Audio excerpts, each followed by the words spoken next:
cherish his word, and make there a paradise forever. No rich Eldorado has ever been found, no very abandoned delights on this ground, nor labor in country, in all fields and fields, where give us the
shall not die.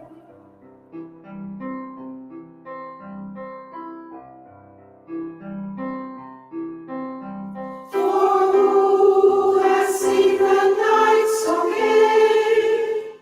He would not change it for the day.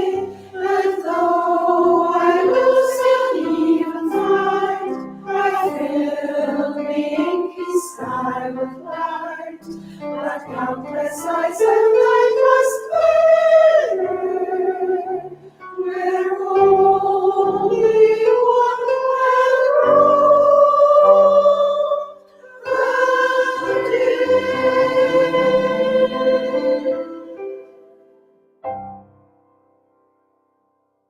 Empower your students to be more authentic. From arrival speeds of birth to courageous sun. Na na na na na na yeah. Oh, that's blessed. Na na na na na na yeah. All right. Black like a tar. Black, I'm proud you have to know who you are. Black like a tar. Africa is the motherland, big up every black superstar. Black like a tar. Black, I'm proud you have to know who you are. Black like a tar. Africa is the motherland, you have to know who you are. Them say, when you see black bus, you fit turn back. Them say, nothing good never come out of black. Get crack or spot, I say it's too black. But my complexion, me say me know it. I'm proud to be black. I'm a black to be proud. Marcus Garvey lead out 10 million black. I'm black to be proud. I'm proud to be black. Say if you with me, won't you shout it out loud? Boy, black like a tar. Black, I'm proud you have to know who you are. Black like a tar. Africa is the motherland, big up every black superstar. Black like a tar. Black, I'm proud you have to know who you are. Black like a tar. Africa is the motherland, big up every black superstar. Some bleach out them skin and think them out the win. Some bleach out them skin until it get in. Some bleach out them skin, see that them can't yell the king. Now from your bleach out your skin, boy, your skin. Boy, I'm a true Rasta man. Listen to songs that I sing. I'm a true Rasta man, and me Babylon can't trim. I'm a true Rasta man, smoking me herb doing me thing. So Babylon is with the fire what they are fling. Boy, black like a tar. Black, I'm proud you have to know who you are. Black like a tar. Africa is the motherland, big up every black superstar. Black like a tar. Black and I'm proud you better know who you are. Black like a tar. Africa is the motherland, big up every black superstar. I'll never betray my brother. No. Malcolm X come and teach the masses. Yeah. Yeah. He said you better know yourself. Be yourself. Never be another one. So oh, could I man come betray? Yeah. I am who I am. Black like a tar. Black and I'm proud you have to know who you are. Black like a tar. Africa is the motherland, big up every black superstar. Black like a tar. Black and I'm proud I have to know who you are. Black like a tar. Africa is the motherland, big up every ghetto.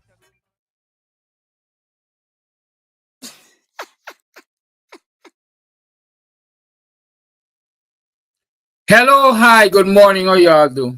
Welcome to another program of Guyanese Morning Time. I am your host, Kidaki Amsterdam. How you been? How was your last night? How was your weekend? How was your Saturday? How was your Friday night? Talk to me. I want to know.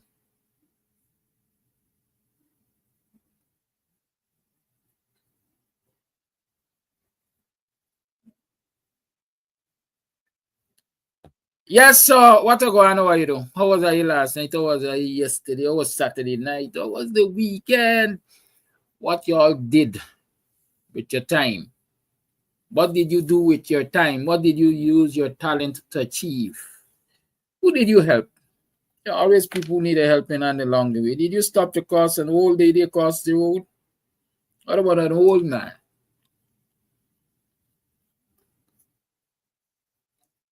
Did you assist a young man, a little child? What did you do with your time? Sometimes we have to utilize our time to help and aid the community. It can't always be self and self and self and self and self and self and self. All right, so I hope that you spend some time aiding your community. In this time of political disenchantment and so on and so forth, there's no doubt that your community, your residents, your citizens, your constituents, they definitely need all kinds of support and encouragement and so on and so forth. What are you doing? You standing inside cussing? You're still cussing, Harvey Norton? You're still cussing David Hines? Who are you cussing?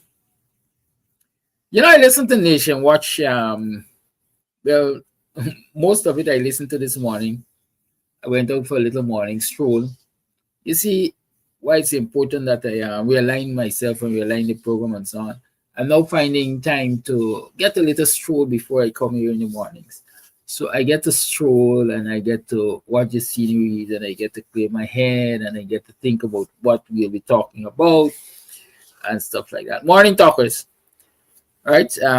So yeah, that 1 hour that I chopped from the program, the 6 or 7 segment, is doing good for me. I hope it's doing good for you too. You were getting up to watch the program. I hope you're now getting up and doing a little stretches and so on, taking care of your health. We all need our health. Our health is our wealth. Yeah, definitely.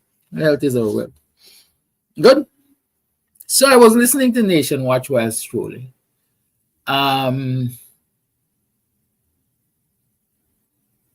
I must congratulate to start with. The PNC for keeping Nation Watch on. They didn't miss a beat. Marvin Williams resigned the week before, and like clockwork, somebody took up the mantle and Nation Watch was on. Some people would say bigger and better, some people would say with fresh faces, but Nation Watch was on. And so I want to congratulate the PNC for being able to do that. It shows that there is hope. We're building. That's a small way of showing that you can rebuild. You see what I mean? But so congratulations to Eden Corbin and the rest of the crew over there. But there was some, and I also read a letter, I think, in one of the dailies from the father of Sherwin Holder. And I put the two together, quite frankly, in my consciousness. And like I said previously, there's nothing wrong with resigning from a party post or resigning from the political party you support and so on. But the difference is in how you do it. How you do it. Especially in the case of Sherwin, when I read his father's letter, I mean, these are whispers I had heard prior.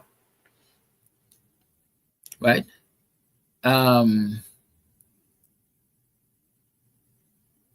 It pointed us to a reality that a lot of people have not considered and do not consider in politics and in leadership, etc., etc. And that is, according to Sherwin's father, he's a married man, he had a family, he has children, he has a mortgage. In short, he has living expenses like every one of us. And his sole source of income was being a parliamentarian, apparently.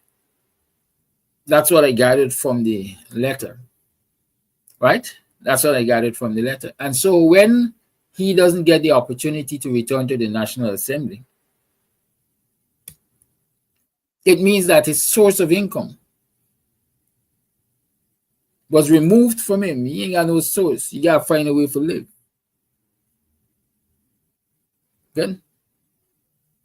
He has to find a way to live. And so the choices before him were, do I stay as a party loyalist and continue to serve as the chairman of the party, or do I resign this position and I move on to go and find meaningful employment, to be gainfully employed? And obviously, you saw his resignation. But what the country didn't know, what the world didn't know, what the supporters of the right. A minute. Hi. Sorry.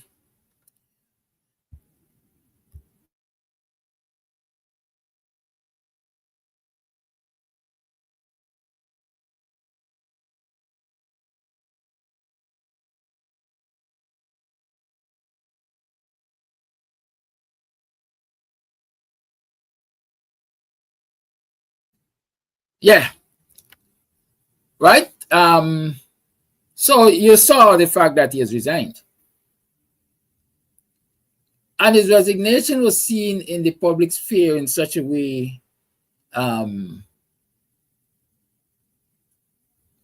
if his one and only intent was to do damage to the PNC and the leadership of the PNC and so on and so forth. But here is the quote-unquote human factors published by his father.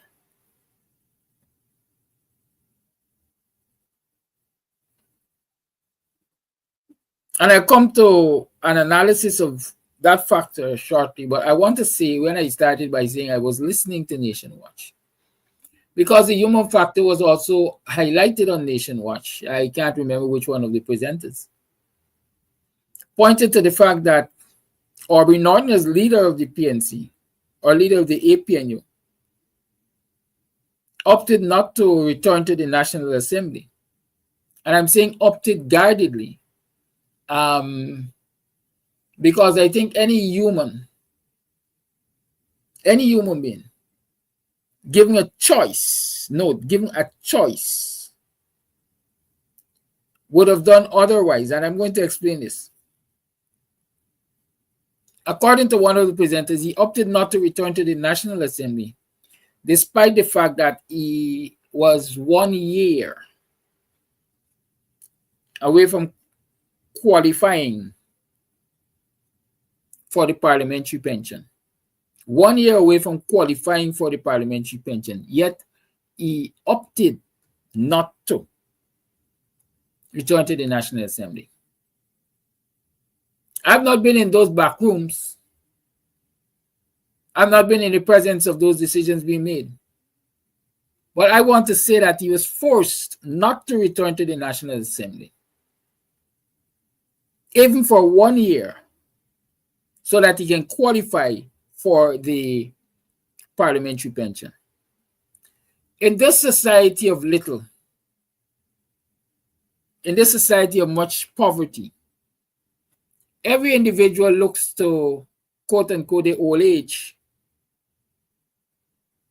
They look to that pension, whether it's old age pension, NIS pension, parliamentary pension, whichever pension, as a supplement to whatever income they will be able to earn in their old age to make life a little bearable for them.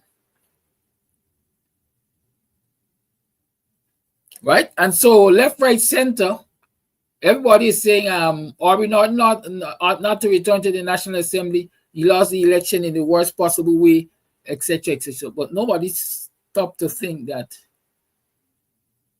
Aubrey has been in the National Assembly for about 3 years.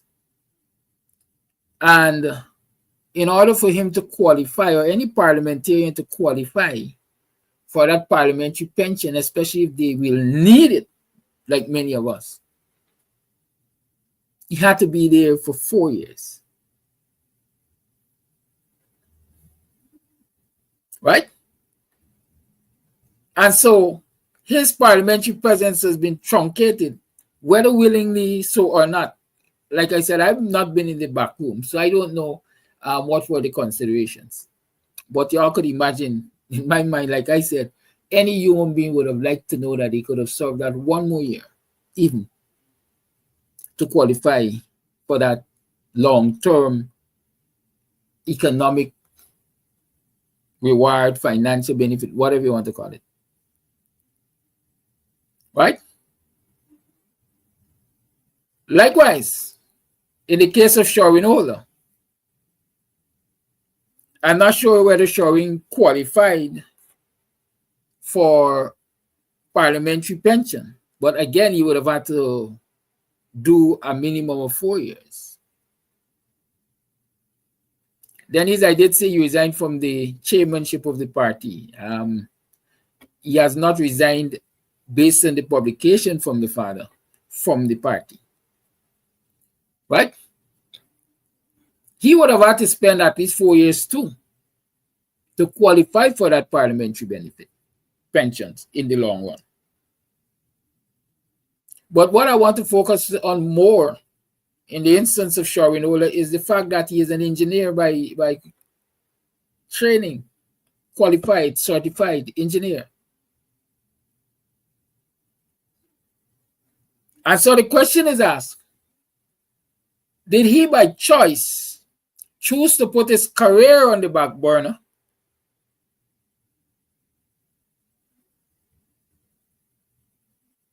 to focus on his politics or the party's politics? Or is it because of the nature of the society where if you are not on the government side, then it's an uphill task for you to find employment, regardless of how skilled you are, especially in this society where there is a shortage of certain skills. Engineering, definitely. Engineers are definitely in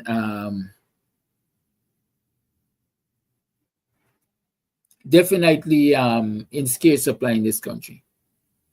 So is it that Sherwin decided, listen, politics is more lucrative. Politics is where it is. Serving the party is most important. Or is it that he had to choose between serving the party and getting employment in this society? The two have to be mutually exclusive.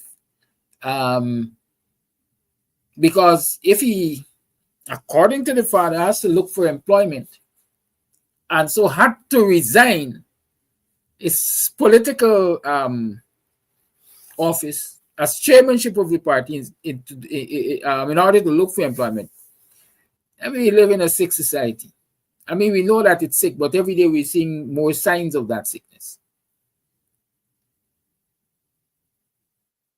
If you're not politically aligned to the government, as a citizen, you lose your right to work, you lose your right to employment,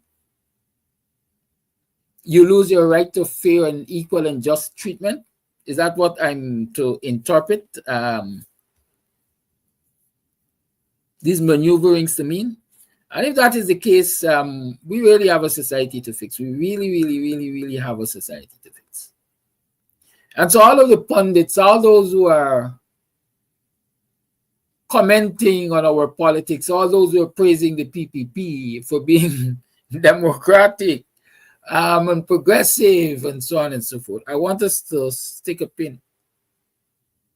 I want to encourage you to take a pause and examine this society. Are we really giving ourselves the best chances of succeeding?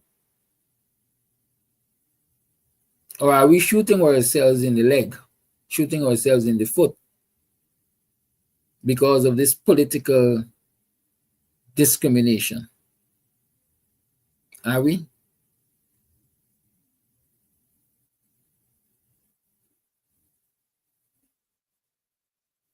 What would it have cost the nation, again,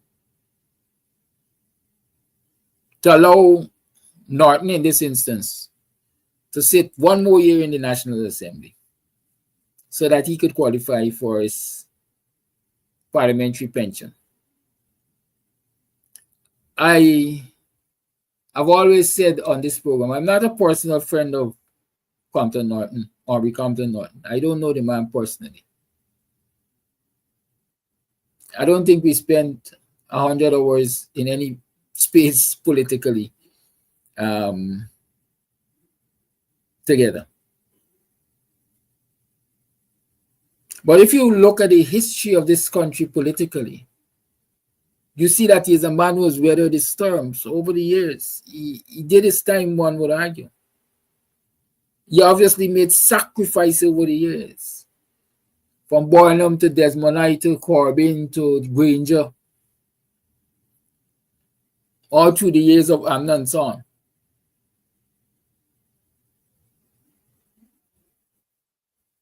And many would ask, now that it's time to, well, now that he is being put out to pasture, some people would say, what does he have to show for it? And so a lot of young people will ask the question, is it worth it? Is it worth it? Do I hang on for 40 years, 50 years, even 60 years to be unceremoniously booted to the curb and be seen as many would like to say, a political failure? Despite all the sacrifices through the years. Who wants that? And if that is the example we're setting for our young people, or the younger generation, then the question is, what does our future look like? Who is going to hang around for 40 years, 50 years, 60 years with that uncertainty? Who will?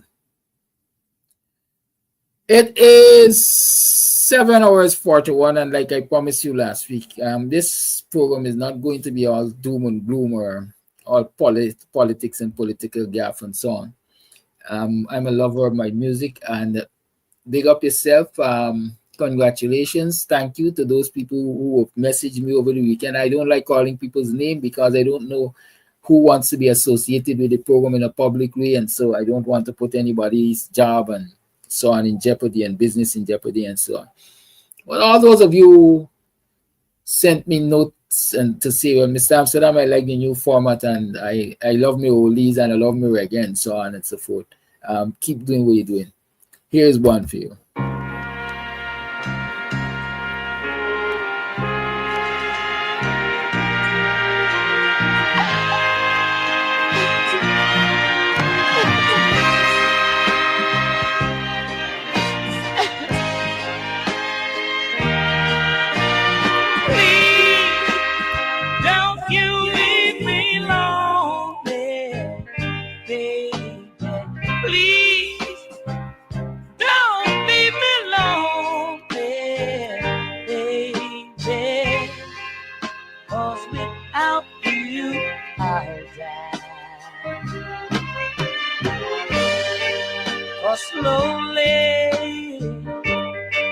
Slowly, I feel your love is fading when my heart can't take not another heartbreak. Oh, baby, oh, heaven's sake. Oh, baby, can't you see I'm for you and you're for me? So please, don't you leave me lonely, baby. Please, don't you leave me lonely, baby. 'Cause without you, I'll die.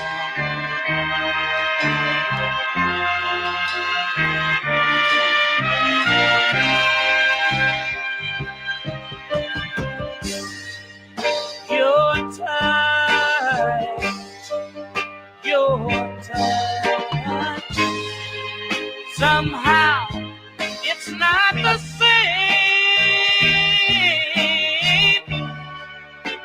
The thrill you used to give me is gone when I hold you in my arms.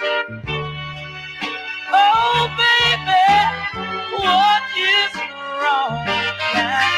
Oh, baby, can't you see I'm for you and you're for me? So please, don't you leave me lonely, baby. Please, don't leave me lonely. You know how bad.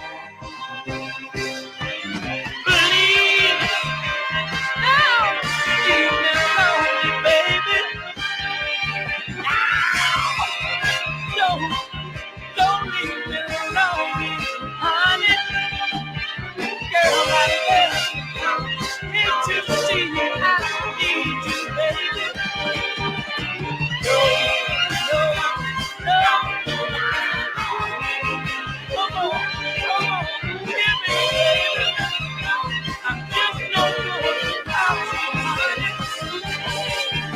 Don't go out now, baby. Please don't stop me now, honey.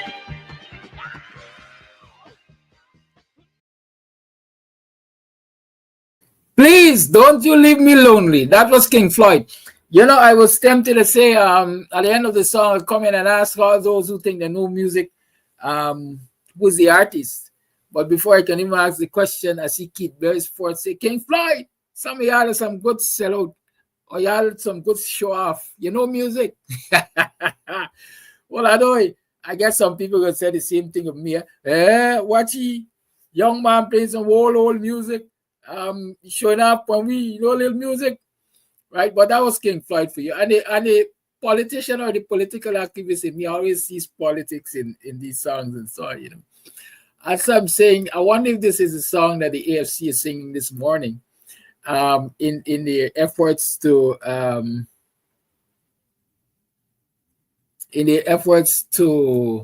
what am I saying? Woo Nigel used to remain with the party. Well, Winston Jordan is offering me what I consider correction here. He's saying Aubrey Norton actually spent 12 years in Parliament and would be entitled to a pension of close to 7/8 of his highest salary, which was nearly $1.3 million per month. Good. So there it is. Aubrey Norton, according to Winston Jordan, spent 12 years and will get 7/8 of his $1.3 million. So at least he got a little cushion to fall on. Right, good. So that aside. Good, but that's a general consideration. Could you tell us, Mr. Jordan, if Sherwin Holder, for example, will benefit from that parliamentary pension? Did he make the requisite number of years? Right? Did he make the requisite number of years? So I wonder if that is what the AFC is singing this morning, or they have been singing over the weekend, because I know they had a NEC meeting. I think it's NEC they call it, following the resignation of Nigel Hughes from the party as leader.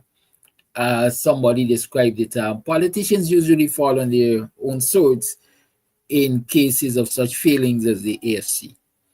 Right? There's nothing wrong with walking away, you know. There's nothing wrong with walking. Sometimes we like the thing, but the thing ain't like us. Right? This morning I want to introduce to you the Black Economic Empowerment Society, at least our logo. Right? I want to introduce to you the logo. And before I go there, when you listen to King Floyd and the lyrics of that song, you also think that like love, like life, politics, you know, they're basically one and the same emotions and everything.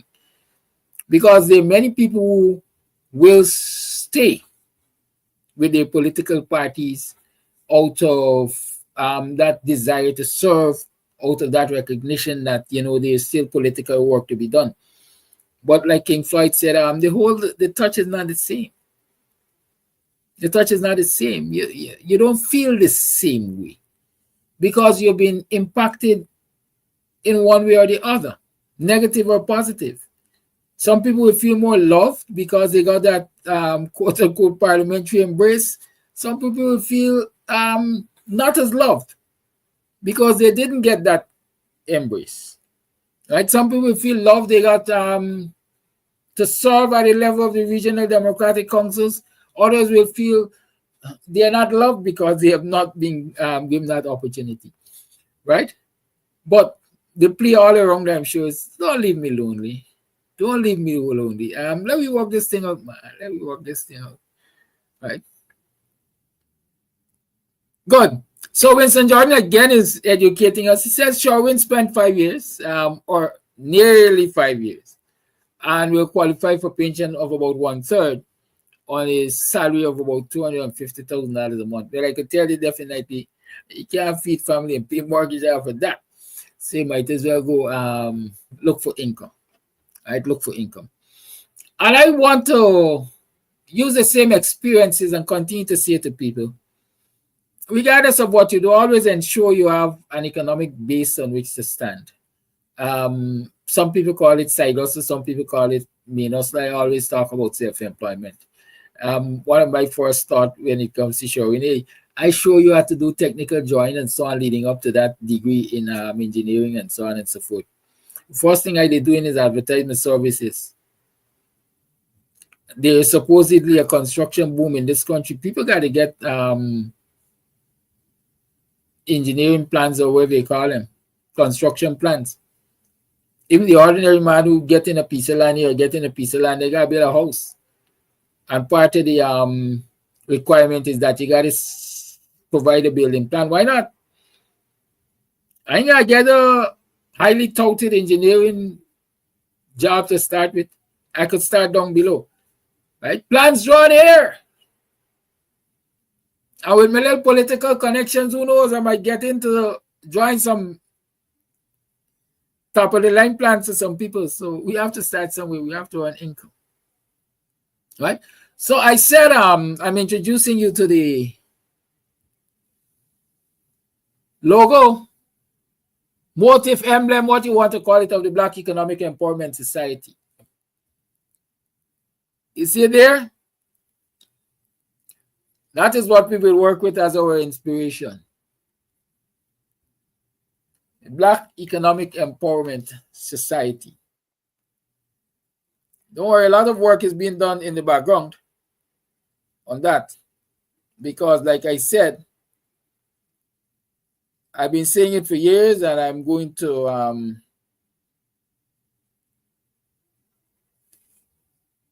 make it a reality. We can't continue to do politics without an economic base. Like I usually, when I was in the classroom, I used to tell my students and parents, don't tell nobody what education if they're hungry. People don't learn on hungry belly. They're distracted by the pangs of hunger. Right? Good. So the Black Economic Empowerment Society is a community-driven organization that is committed to strengthening economic opportunities, skills, and representation for Afro individuals and businesses.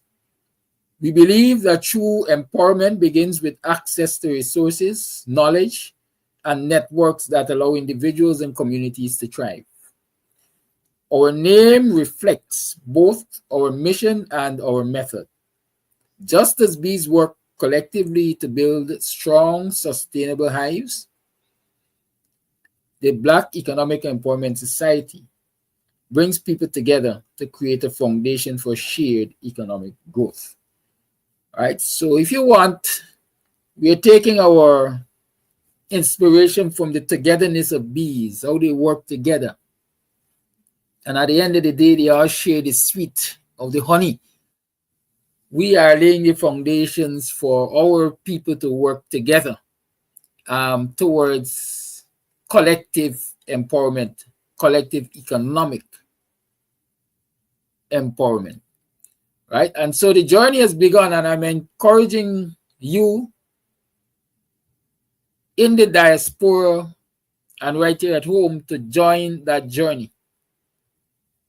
Join that journey, because I will tell you, in my mind, it's going to be a most important and interesting journey. I am starting, I've already spoken with some youths who have gotten on board, or some other folks who have gotten on board, diverse age ranges. And so we are in the early stages of determining, what are the greatest needs and so on and so forth. But at the end of the day, the aim is to pair our people with opportunities, right? Pair our people with opportunities. I'm going to share with you as we move along. I'm going to throw the link in the chat here so you can go visit the page and you can like the page. Yes, like, follow, and share the Facebook page of the Black Economic Empowerment Society, because you got to be watching that page. You got to be watching that page. The membership form also is already on that page. Yes, the membership form is already on that page. So those of you who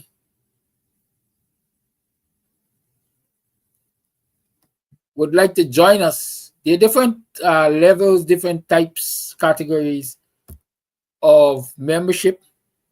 You can be an individual, you can be corporate, you can be group, you can be associate. So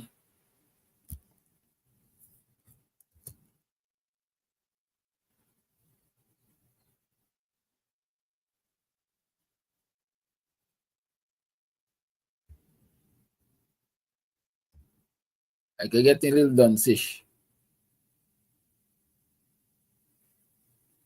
Yes, there are different levels of membership that you can commit to. Good, some of you have skills that you just want to share with our people. You just want to impart knowledge. There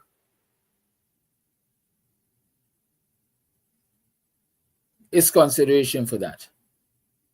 Some of you just want to give us ideas that we can work with.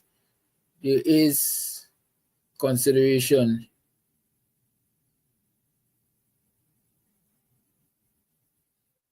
And Prasad, let me say to you this.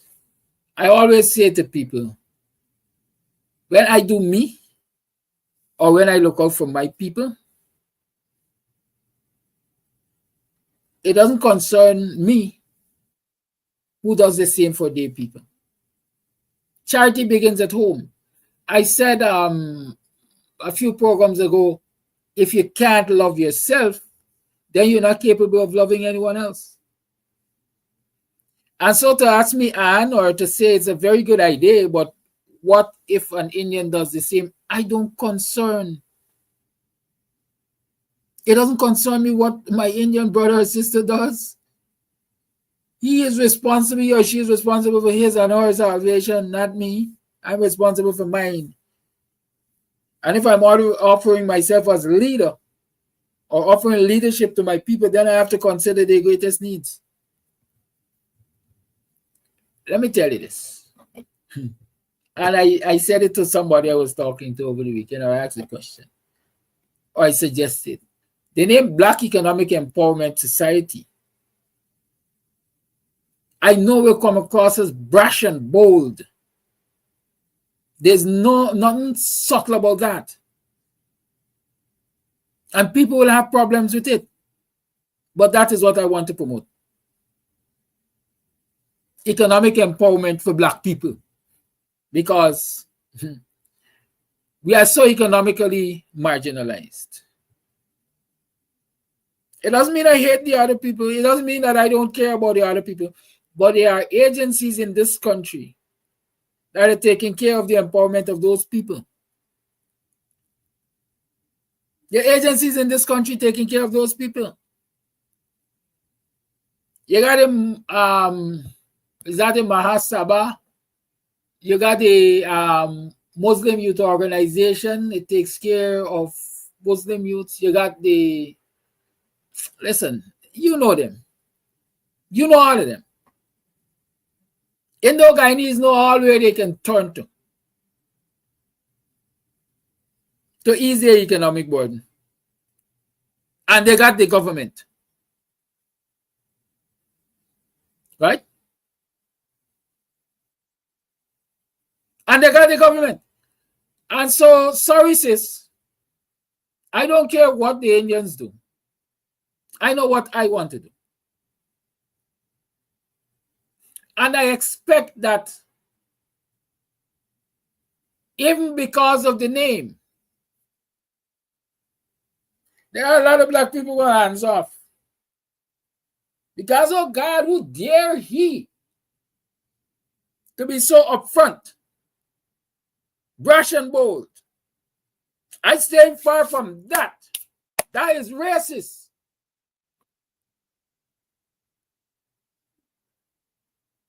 The agencies of the state,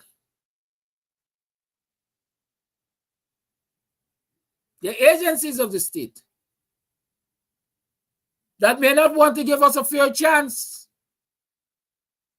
a fair opportunity to execute. But those are realities I've contemplated. Those are realities I've contemplated.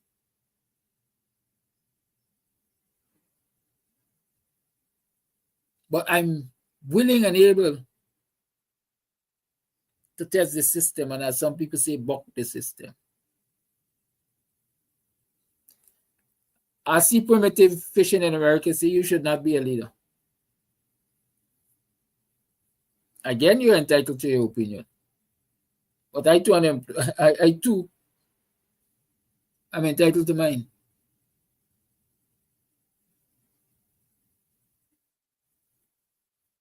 When the Black Panther was formed in the US, I could imagine similar cries. When the Black Lives Matter movement started in the US, I heard people saying, all lives matter.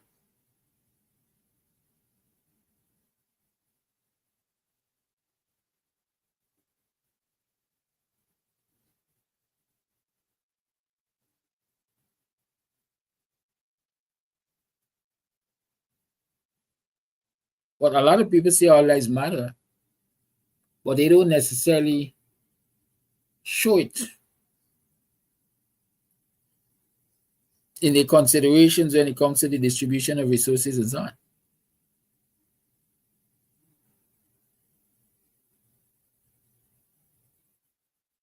What you say that again? Listen, Primitive, unless you're going to come here with a name and a face, don't talk to me. Because you know I'm racist. And that's the easiest label to give us when we talk about our black issues. And if you know me, if you've been around long enough, you know that doesn't bother me. I'm not afraid of being called racist. Because I know me. And I know what I stand for.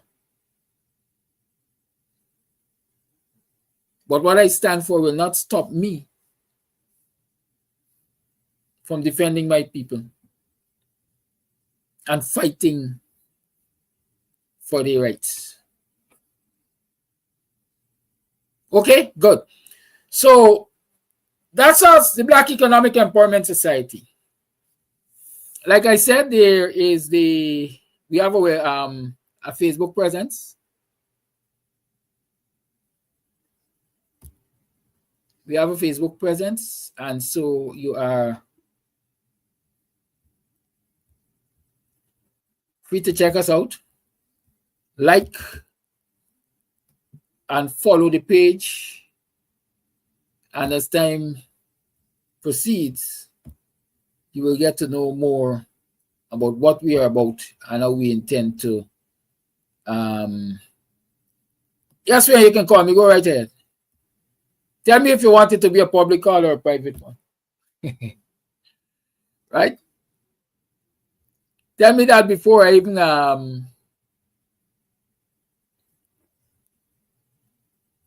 even take your call. Good, because it will determine where I take it and how I take it. I tell this by, and anyhow, let me hear what he say. Start by telling me if it's a public or a private call. Public. Good, then go right ahead. Speak.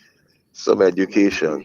I like the name, and the name come directly out of a certain charter from South Africa, because when apartheid was abolished, one of the charters was that Black Empowerment Enterprise (BEE).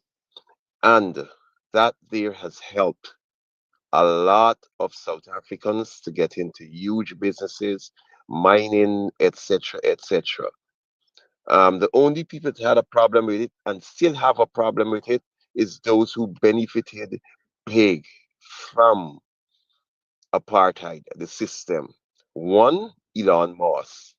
Till to this day, certain of his businesses cannot. No, he refused to make some of his businesses go in there because whenever you're opening a business, depending on the size, you have to, at your head of in the business, I should say, big the executives, etc. level, you have to employ X amount of black people to head that business or to be a part of the board, etc., etc. And I think it's a good initiative, and it is for us. I don't care who say it's racist. If you say it's racist, we will wear it with a badge. We're unapologetically racist when it comes to helping our own economically and growing our own economically because the rest are doing it. Kudos to them. But this is our thing for us and our people. And we must embrace it, and it's imperative. This is our time. So whoever wants to say it's racist, even our own want to say it's racist, kudos, thank you. We're gonna wear it with a badge of honor too.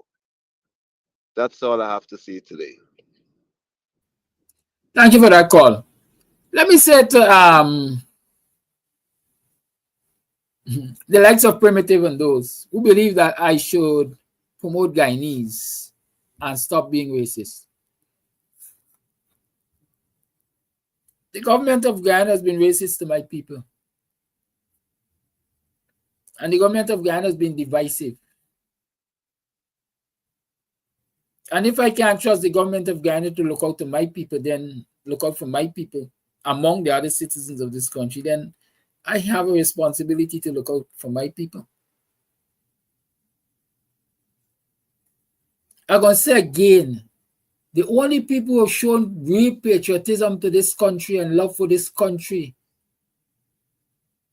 and treats it as their home to die for are Afro-Guyanese. Everybody else sees it as another transaction for the greater part. You always have the exception to the rule. But for the greater part, everybody sees it as a transaction. You think it's by chance the United States, for example, and even China and Canada and the UK and so on, you think it's by chance that they get to do all that they get to do in this country when the PPP is in government versus when the PNC/APNU is in government? You think it's by chance? It's not by chance. The Indian-dominated government is willing to bargain away everything that is Guyana's, just so that they can stay in government to do as they wish for themselves individually to start with, and then trickle down some to their type, their kind, their ilk.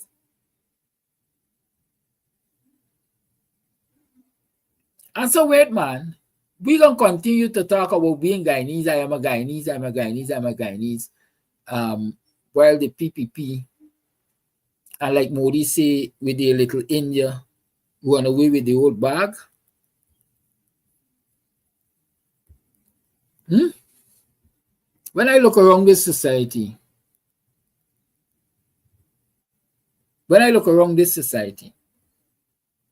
in many instances, I'm asked and forced to ask, is what wrong with black people, man? Like, go bite me. But I very well know the answer. It's not a good bite me. It's that we're not being given fair chances. We are not being given fair chances. In this week, I intend to focus on local government. Because the PPP has already launched, if you call it that, its local government campaign, talking about restoring the city and so on.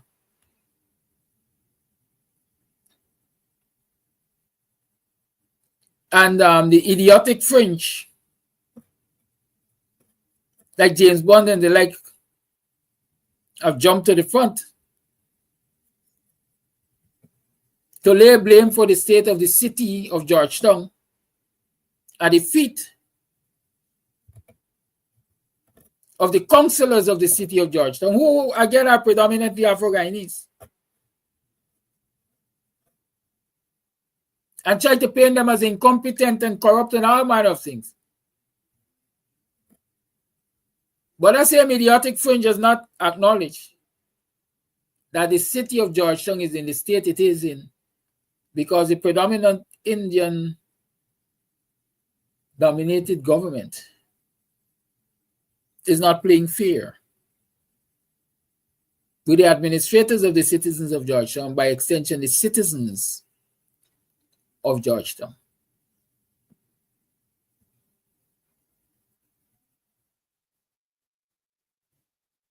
And so we are going to talk about that. We are going to talk about that.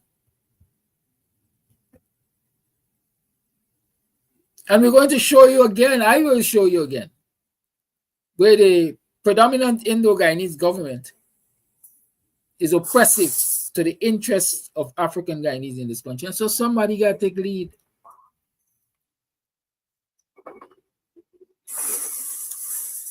Amanda, you need to mute your microphone. Listen to this. Like I just read and shared with you, the Black Economic Empowerment Society will be looking at ways by which it could pair Afro-Guyanese to opportunities and not necessarily dependent on the government only. And those of you who have a problem with that, obviously have a problem with African Guyanese empowerment. You believe when our African Guyanese youth are empowered, and I'm talking holistically, when they know who they are, by virtue of understanding their history and the struggles of their foreparents in this society and from whence they came,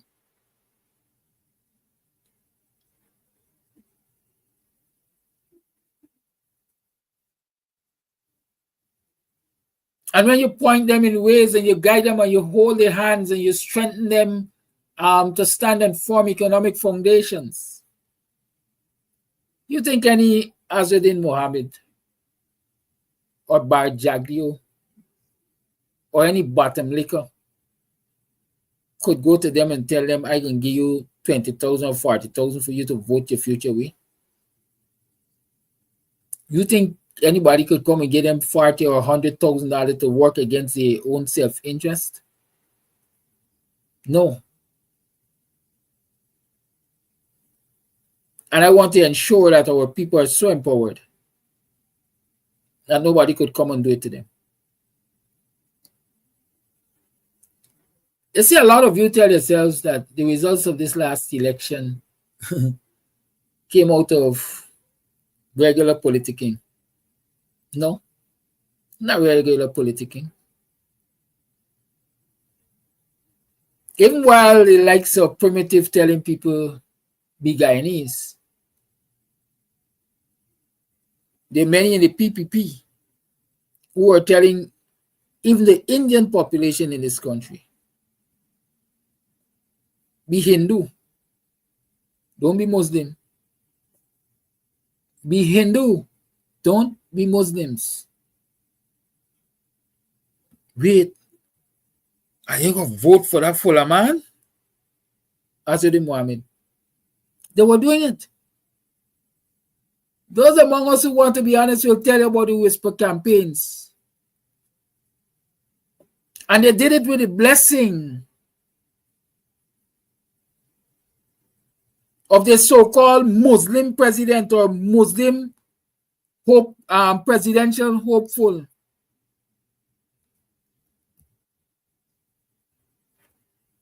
because all they were concerned about is retaining political power for themselves to start with. They didn't care how they were going to create disunity among the Indian population by whispering, hey, that full of man I go vote for. That full of man.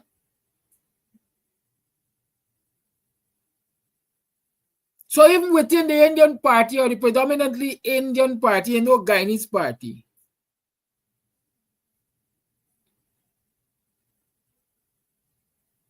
they exploited the long existing quote unquote distrust between Hindus and Muslims. Imagine if they're going to do it among their own ethnicity, what they're doing among us.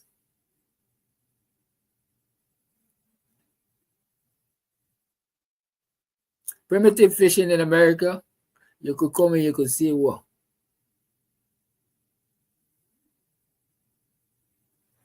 you could say, well, you ain't changing this train. It's done one direction, this train going in. Black economic empowerment. You could try to derail this train how much you want. Going in that direction. My people must be economically empowered to withstand the challenges of this society. If you don't like it, lump it.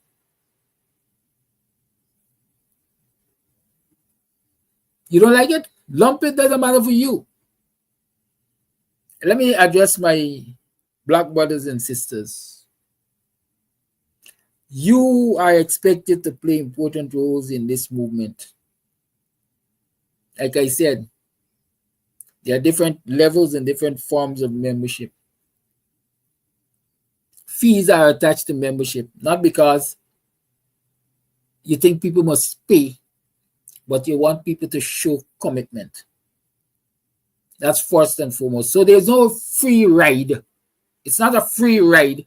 Y'all like talk, Guyanese like handout, black people like handout, black people like freeness. One of the first criteria is that every member of the Black Economic Empowerment Society would be expected to be financial. You got to pay a membership fee. But it doesn't mean if you don't have that membership fee, you're going to be shut out. They got sponsors who will sponsor you.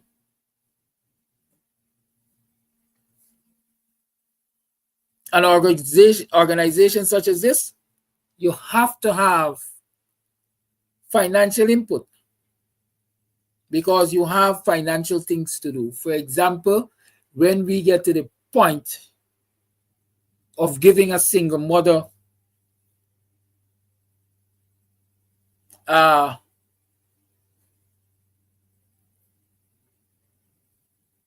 number of chicks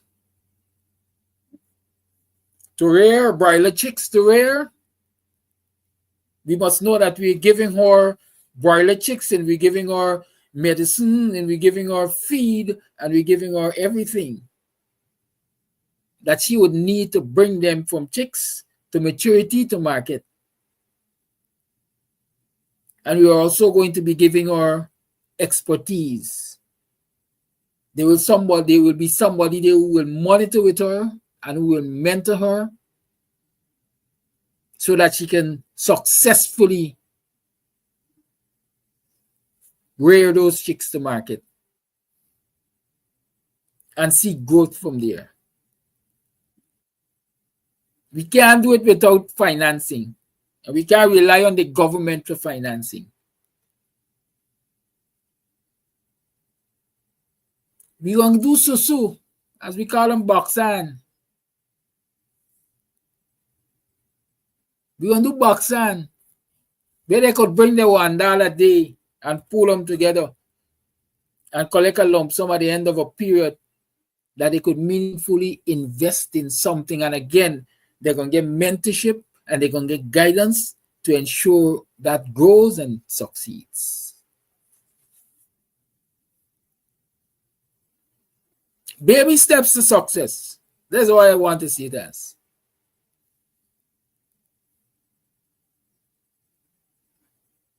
But when we establish an economic base, those who dare to dream big and put themselves in a position where, for example, they can tender for a government contract must know that we got a whole organization backing us. The banks may not be willing to fund us, but we got an organization that we can turn to for funding, even for the execution of our first contract. And so we can't be excluded because we have access to financing.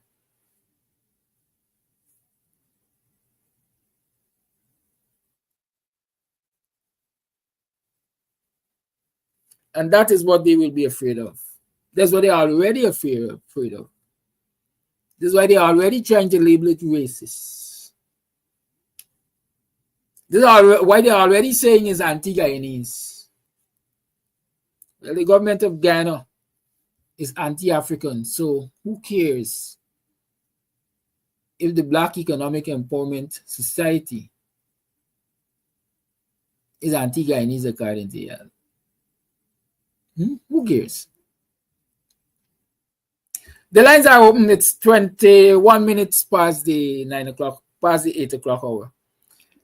And we're, like I said, I'm introducing you to the Black Economic Empowerment Society. If you have questions, you have comments, you have words of encouragement, you have words of commitment, feel free to call.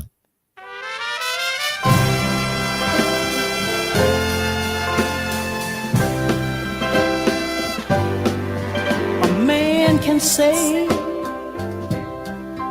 what he won't do,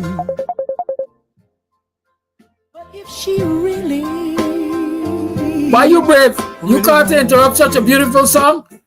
Good morning, you're live.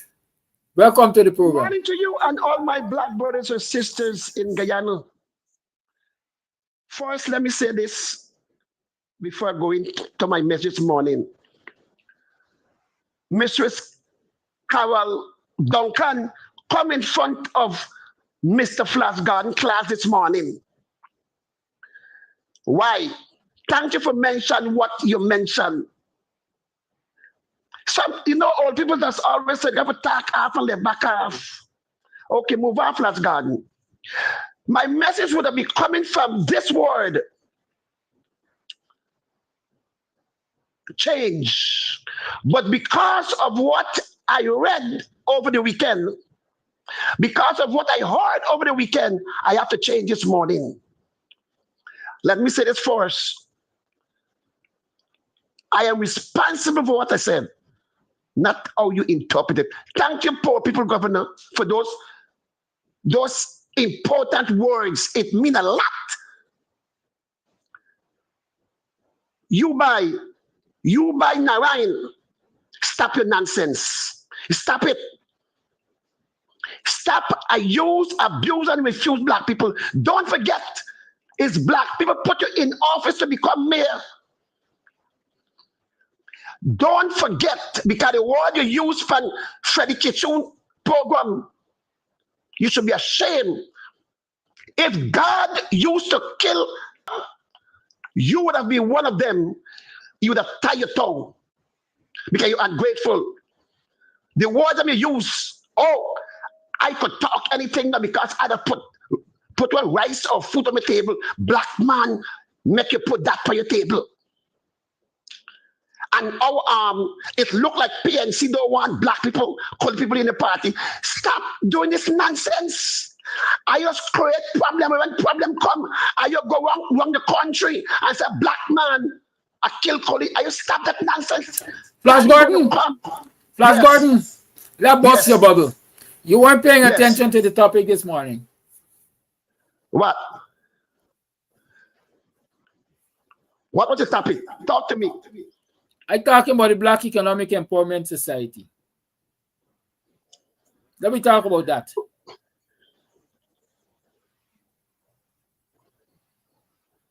Let me talk about empowering our people. We can't continue to dwell on the naysayers. We can't continue to dwell on who want beat up on this body and that body and who got their own ulterior motives and so on. Sometimes they got to take a pause on them. I choose to take a pause on them this morning. Let's talk about this empowerment society. Let's share ideas. I mean, albeit publicly, you know. Yeah. They say the start off and left off. Proceed, sir. Well, Mr. Politician, I born and go in politics. You see, there's a problem with us. No, hear me out. I learned for start for come from 1, not from 20. What happening in Guyana today? We will not achieve that goal. We got to talk about goal first. What you can achieve, and what you can achieve is to bring the government out of office. Then we can achieve what you're talking about. The government is not providing jobs for black people in Guyana. So where do we get money to empower themselves? What is important for talk? I'm talking about me. Is to come together, encourage people every day, make plan. For every 3 days, you protest, you shut the country down. That is important at this moment here. Because the next election is going to come and the same thing. And who is suffering is voters. Who are going to suffer like my mother, 89 years ago, go back and vote all the time and get no benefit. What is important for me, Flash Garden? We have to talk about every day and encourage black people to take back the country, that everyone could have a good life and a good progress. That is important, my brother, Mr. Amsterdam. When you want to empower people, it costs for money. It costs for job. It costs for teachers. Teachers got to get paid. You see, we just talk things and forget about the word sacrifice.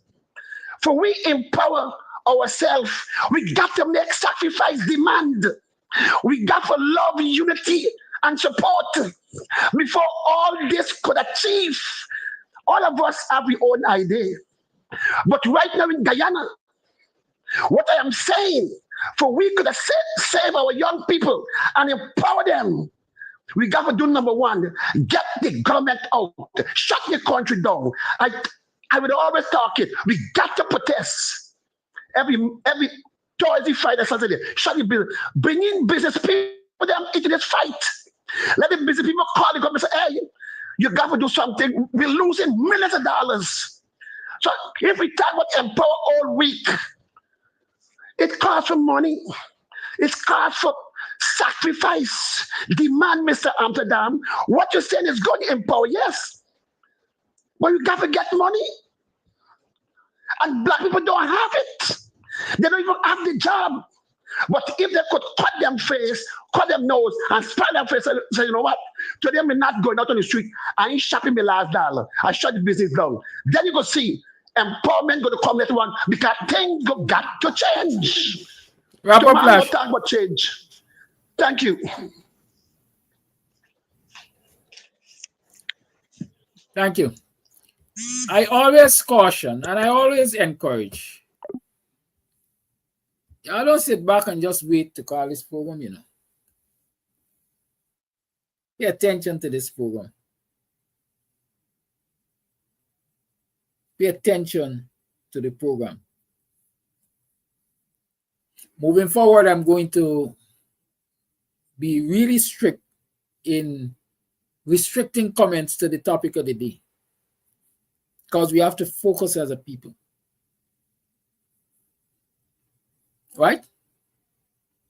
Thank you, Flash, for endorsing everything that I said prior, but we could have saved the time because we said it already.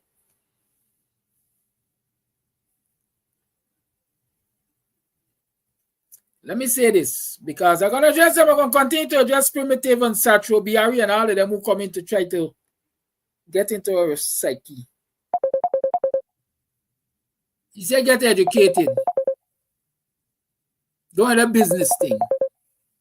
Black people focus all their life, generations, on getting educated. Yeah, Please good mute your call. morning, good Please mute afternoon. your call. Please mute your call. All we life we focus on educating ourselves, doctor this and doctor that, and the honorable this and the honorable that. And we take that education and we run into the public and private sector, and we use our skills and our knowledge to empower other people who turn around and whip us on the backs. I'm saying we will get educated. We will continue to be educated, but we are going to add to that education. At least through the Black Economic Empowerment Society, I intend to continue to add to that education. Our education will not only be used to enrich and empower other people, it got to be used to enrich and empower ourselves. That young man who learned 5 or 10 years ago to be a welder and has only used that skill to weld in some Indian-owned establishment and be paid starvation wages, that young man will be shown that with a little welding plant, he can make as much money when the day comes, or even more money when the day comes. And he can be empowered. He ain't got to get nobody insulting him and telling him, two thing neck for tech son, black man and zinc sheet. But that is where Primitive and Satchel Biari or whoever and the others would like our people to remain. The liar James, one who claims he is a liar, but the only thing he has ever used is learning is to serve somebody else, even outside of his professional umbrella and so on, and share, mirror and so on, and castigate his black brothers and sisters and so on. If he were to come to the Black Economic Empowerment Society, he would learn that there's a different way. Caller, you can unmute and speak. Yeah, good morning, good afternoon to everyone else. Now the topic you choose on the program that you want to start, I know that would be a good program and it would be able to empower people. But the only thing we gotta be watchful of people who will come into the organization as like a mold to destroy what we want to produce. Now on Saturday I went to a function and I met one of the persons who was destroyed in this Mokofia school. And I was talking to the person. I felt it to see what has happened. I even inquired about the woman who got her stocks and so buried. And I think in these times we need a place where we as Africans can go to learn things. And I hope that people take the opportunity to come into this organization and learn of who they are, who they were as Africans, as slaves. Because when we came here as slaves, in those years that we spent in slavery, our main aim was to return to the life that we once had in the motherland. And we did all we could have done until we got to that point where we were emancipated 4 years after. We started to buy lands and develop homesteads and all kinds of things. And if we did not have that born in us, if we didn't grow up with that, we would have never hustled to do things like that. And I believe that the Africans in this dispensation, many of them don't want to learn about the history.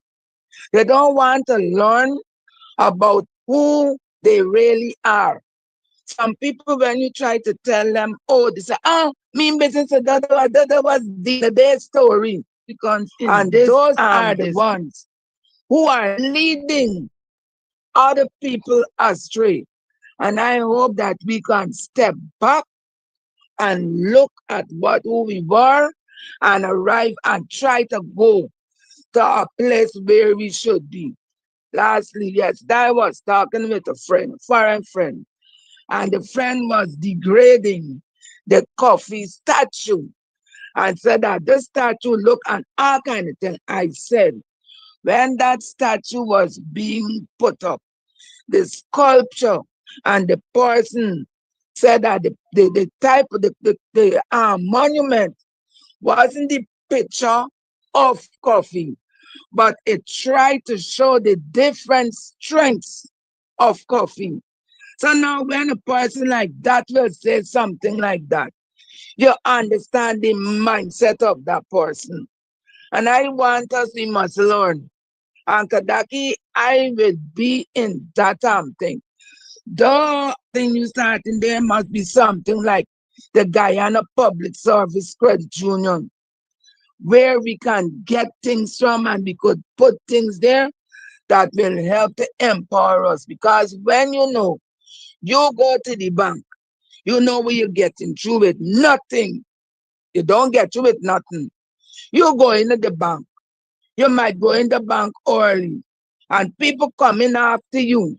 And all of them, you see, the guy forgot to the back of the place, the guy forgot there. And when you do catch yourself, all them colleagues out the bank, and you the black people alone left. And by the time you see the thing, they ain't got much time with you. So we need places where we could go and our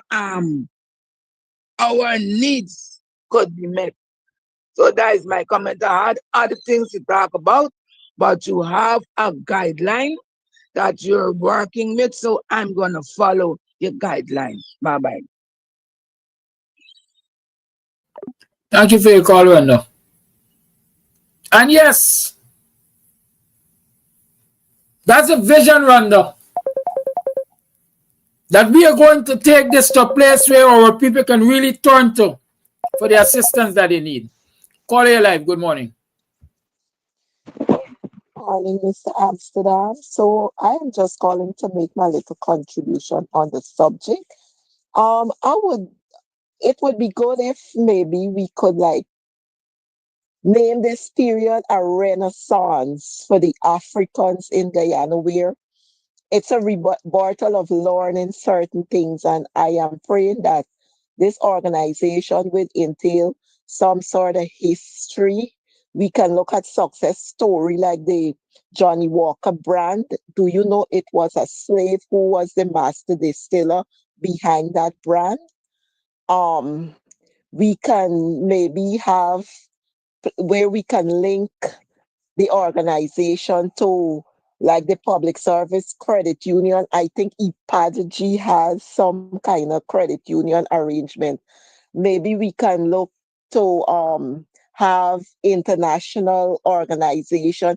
Maybe we can go as far as Africa and farther afield to seek help for our African brothers and sisters.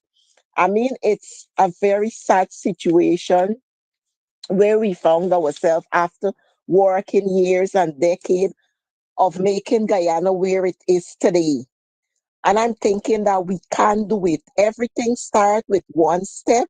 And if we are to educate our people and to make them economical viable, I think that's a game changer. And we'll take it one day at a time, one step at a time. And I'm thinking that with the cooperation and with the help, we'll get there. So I'm in on it and let's roll. We'll get there. Thank you. Thank you for your call. So the naysayers are saying to people, primitive, hey, you must hear maths in psychology, you know? I hope so. I hope so, because it seems as though you come to psychologically attack us. He gonna own the business, he gonna make me making money off of y'all here. He's saying talking about membership. Put doubt in our people's minds. Well, here, let me make this clear to you. I've already committed in my head that Any resource that I have that has to be utilized to make this succeed, it will succeed. It will succeed. Note I said, you have to pay membership. You got to show commitment. But if you don't have it, that doesn't mean you're going to shut out. It's not like the PPP. If you can't pay, you can't play. Call it on. Yeah. Morning, Kadaki, and good morning to all brothers and sisters. Very good initiative, and you have my 100% support.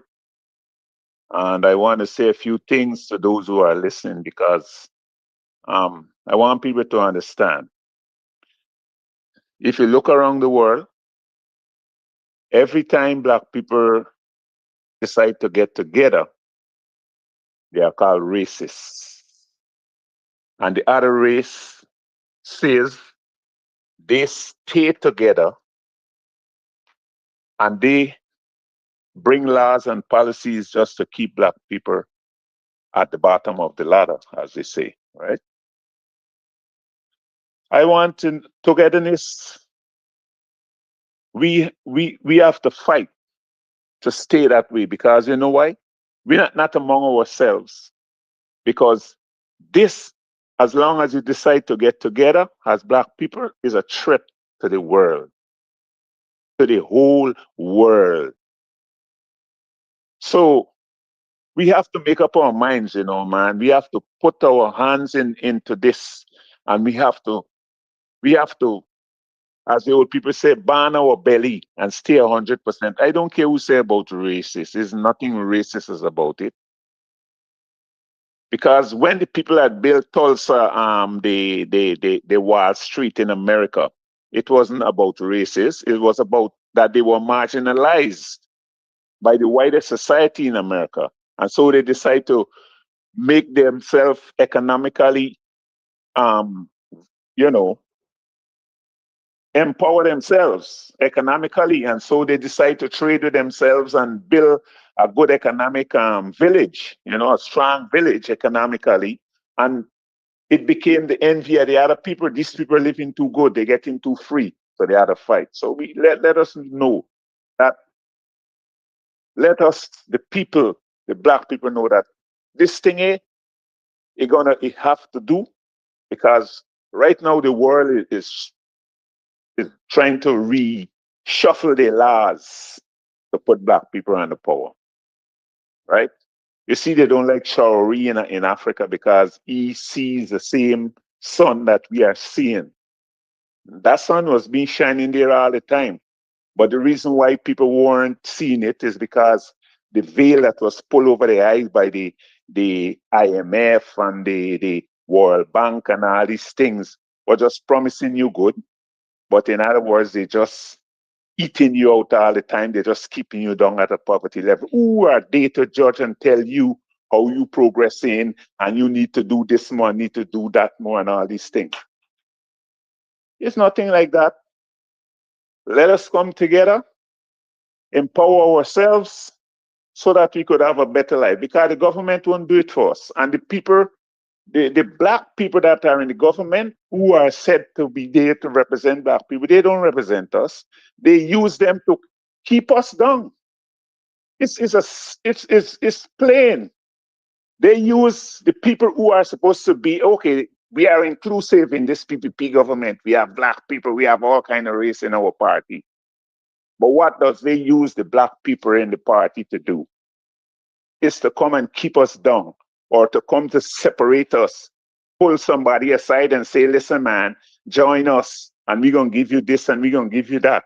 But then don't worry the rest. Why shouldn't you worry with your brother? Why shouldn't you worry with your mother and your sister and all those people who are suffering? Why should I worry with you just because I want you? You look like a strong one to use you to impose the will of the massa on the other, on your brothers and sisters. It's time. I mean, if there says racism, I don't care. But this is what happening. The Indian people, they stay together. Look how they voted. You know, they vote for their party. They don't care how hard they struggle. So I'm with you 100%. And I hope those people are coming on board. It's coming with their heart and willing to learn and coming with their understanding and be very, very, cooperative and flexible with each other. All right. Thank you. Bye. Morning, Brother Kidaki. Morning, viewers. Morning, Guyanese. Brother Kidaki I was looking at Shetman program, Freddy soon. The Mawa Kwame Mokai. Kadaki, good morning to you and our listeners from the diaspora, listeners from the four corners of the globe. Kadaki, with respect to the cricket last night, I listened Ian Bishop interview the Minister of Sports and Culture or Culture, whatever, this guy, Charles Ramsey. And Ian Bishop was speaking about sports. He's speaking about politics and the fastest growing economy and good morning, Mr. Amsterdam, blah, and blah, thank blah, you. and whatnot.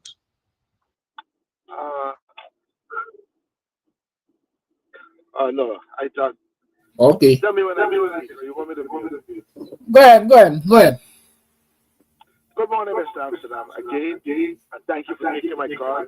Great initiative, but please give it some time to prosper. Like, stop with the negativity about it. Just you start up the project, wait for it to get. Give it some life, Let it be prosperous. That's my 2 cents, Mr. Amsterdam. Thank you. Give that advice to your comrades. Is they come here and start spewing racism? So give them the advice. Call you on. Good morning. Morning, neighbor. Morning, viewers. Morning, everyone. So, Brother Kadaki, back in the 80s, wrong in the 80s, like 86 or something, appealing Moko to party. And then, it's go. The set drop down and the lights come on. So everybody brings out really with the set from come on back and thing. And a banner, a little by one of the party fund the keeper of the school, so he was funny with a cardboard. And they had a rasta poacher. A married natty that used to poacher the police and so people a little kind of fight me and thing, guy used to poacher bad. So he picked up this banner fanning with the thing, with the cardboard. So when the dust settled down, we do find out this war going on and so and thing. He tell me, you see what this banner doing here? You see what this banner doing? This banner funny with Desmond High picture and thing. Desmond High picture. He funny with. But disrespectful, you don't go in with him. Well, he think he would get clear one thing, but in any case, we're trying to say, no. Is that. And that's not settle the part. I'm just trying to show you how, in the times, how serious it was with us there. So that they were still being for this program, is telling the people, we see kind of scheme and them kind of thing, telling them that we got civil leaders, them like God and so. I mean, like that, when they see them like God, like how Flash see the see brother Compton Nard. Just what the me for say. Yeah, so not pick me up with everything, yeah, I'm with your neighbor. Caller. Because we think this thing together, Caller, you listen to the program this morning from start? Well, watch just come in and see black empowerment thing. I say, hey, I get my body so. Stick to the topic. Talk is war. We have to, the encouragement for the unity. I think because these people taking like the past week, and just as I hear a caller say, how we think this struggle is beyond. And we got a lot to do. We got to expose James Bond and all the black brothers and sisters that were there. The people can't say nothing when they injustice roll down. We got to pressure them, stay set. We got to pressure them till we hear start speaking out because there is not the PPP don't see them as supporters or as members. The PPP see them, every one of the Indian brothers and sisters in the PPP see them. See the black brothers and sisters them in the PPP as employees. As employees. This is how they see them inside of it. Because if you notice, viewers, everybody, if we notice, when atrocities reach out, the black brother and sister and them kind of thing, nobody, no black brother and sister in the PPP can't say a word. When you see them talk, just when they come out for talk down the old, that is what they just do. When it's time to talk, don't go and sister run down. Was just explaining something about the Indian brothers and sisters, them inside them. And so I show you the difference in the same people, the PNG with the hate. The Indian brothers and sisters, them stand up and talk. Carlo. Yeah, brother. I talking black economic empowerment. Me discussing people. No, it's not. No, I tell you, it's black we talking about, but just show you, but I just use it the way we got to push the attack. I think to be black brothers and sisters them with their right inside of it. Thank you, sir. They're using them, if you notice, brother Kadaki and viewers, they're using them to come back amongst we and get we mix up, brother Kadaki. So that's why we got to this way to target up there. We got to expose the same set. Them is the barriers with their own way. And we struggle towards these people so. Thank you. Because we could stand up to them now, weapons or not, and them kind of stand up and defend. Them is the said brother Kadaki, Buxtonian and all of them. Them is the set we got to fight them out. All the time. You gotta call them out all the time and expose them all the time. They don't say nothing in the PPP. Nothing. Because there is employees up there. Carlo, thank you. Too much. Thank you. You know me? Yes, I know you. One of the critical things I said, I don't know how many persons paid attention to what I said, is that through the Black Economic Empowerment Society, people will know who they are. They will know who they are.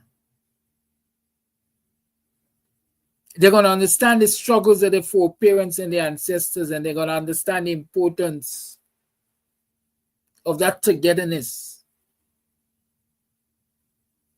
Because it's not only about the dollar, but it's about that grounding which helps you to understand who you really are. And so, yes, we're going to have historical discourses. We're going to have current day discourses. We're going to have all kinds of discourses. Because education is supposed to change attitude.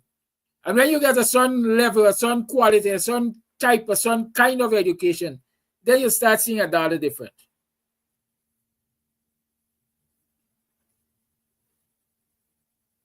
Then you start seeing a dollar different. You start seeing a dollar as a source of capital, not a source of indebtedness. Or a reason to splurge. You start seeing it differently.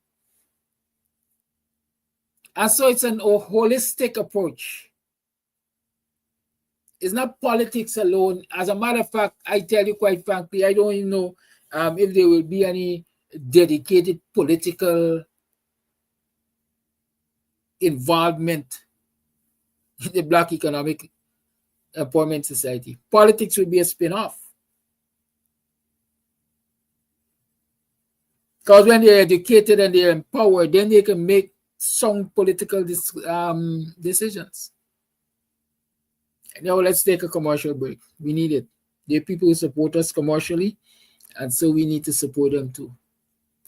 You can get meat anywhere, but for the best cuts of chicken, beef, pork, mutton, and lots more, check out T&W Harris. You can get meat anywhere, but for the best cuts of chicken, beef, pork, mutton, and lots more, check out T&W Harris Butcher Shop located in the East Ramvelt Market Meat section.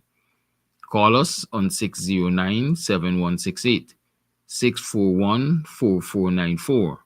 Ask for Rastaman. T&W Harris Butcher Shop for the best in fresh cut meats and lots more. Planning a party? Worry no more. We have all the supplies you need. At EC Party Rentals, we have folding chairs, folding tables, square tables, round tables, long tables, short tables, big tables. We have chairs, red chairs, gold chairs, white chairs, crystal chairs, chairs of all type, throne chairs. What you want, we have. Food warmers, coolers, ice, beverages. At EC Party Rentals, we have what you need to have a good time. You plan the party, we do the work. Call us 622-5933. Easy Party Rentals. Let's keep your party going. Are you looking for tents to rent? Well, look no further. At Easy Party Rentals, Sideline and Buxton North, we have tents in all sizes and colors. All sizes of tents we have. Small tents, big tents, medium tents, extra large tents. Call us on 622-5933. We have what you need. Easy Party Rentals. Big on tents.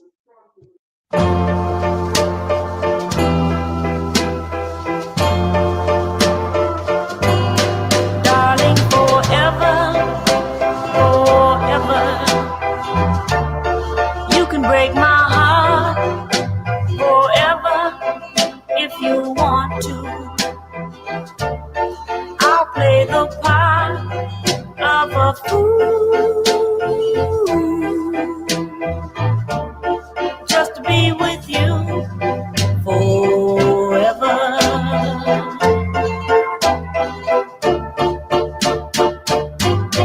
Darling, forever, forever.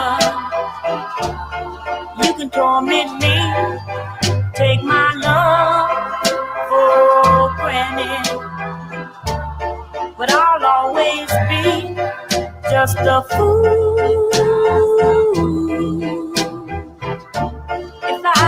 if I could be with you.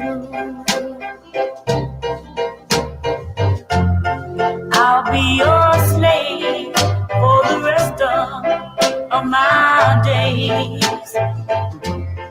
Love you more in so many ways. Just to be with you thrills me through and through. And darling, forever, forever. You can torment me, take my love for granted, but I'll always be just a fool if I could be with you.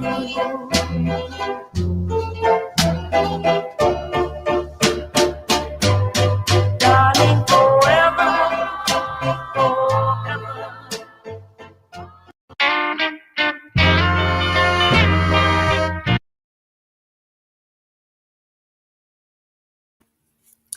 It's 2 minutes to the 9 o'clock hour. It is now, it is now 2 minutes to the 9 o'clock hour on the 22nd day of September in the year 2025.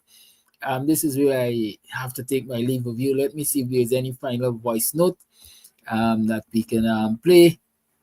Yes, I see one. Let me see if it's in keeping with the topic. Well, Kidaki, my advice to us next like from the night before because I don't have time in the morning. I sit down to me fight, so I got plenty of things to do in the morning. You understand me? I didn't know what was the program about today. You understand me? I just see that you just contact my advice. Because afterwards I hear what your program is all about. You understand me? So I think you shouldn't call it up. You should like play out and then afterwards. Cause it's a voice note. Voice note don't make on the same time. So Well, there's one of our editor-in-chief determining how the program should be run. Sorry, I'm going to be very disobedient this morning.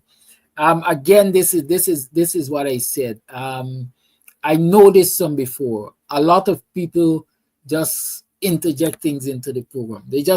I want to talk about this, so let me talk about this.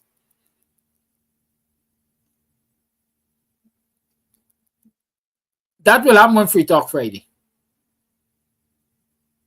So if the only time you could send voice notes is if you make them the night before without knowing the topic for the day, then you're going to do the Thursday night for Friday morning. Free Talk Fridays. I intend to hold a focus moving forward. We are hold a focus. Good? When they say really getting old, old is gold in this time, don't worry yourself. Like I said, I intend for us to talk about local government, and I think tomorrow I will start that discourse. It might be a whole long week of discussion because there's so many aspects of local government I want us to talk about. For the people of BV, I want you, Brother Elton is down in BV. Brother Elton, do some short videos for me, for example, and send them about what the people of BV are experiencing and what they will continue to experience and how it is affecting them, because the government of Guyana, without consultation, decided we're going to put a quote-unquote 4-lane highway through the villages on the railway embankment. And we ain't catering for local traffic. So if I live at BV and I want to go to Triumph, I got to go all the way around to the East Coast Highway, incur additional costs to just get to my neighboring community.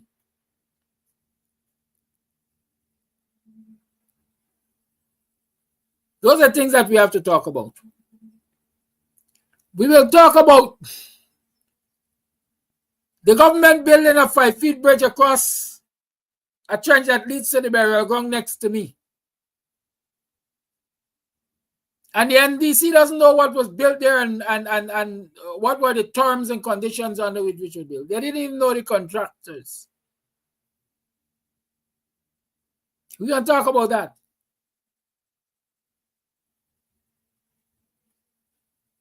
We're going to talk about all of the approvals that are legitimately supposed to fall under the hands of the NDCs.